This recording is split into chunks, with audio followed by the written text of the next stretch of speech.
Allah ɗauke ka kai gidan je ka kai gidan ta dan Allah ta fita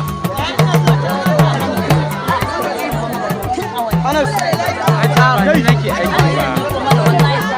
ki je ki sami wannan za ki je ki sami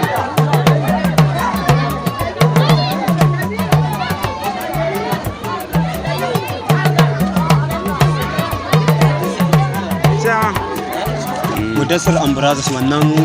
babban dan kasuwa na Kano kenan na cikin Yalwa shi Allah ya ba dama ya rarraba talaka na dan yankin wake ya raba musu shinkafa karamin buhu ba masha Allah 25 kg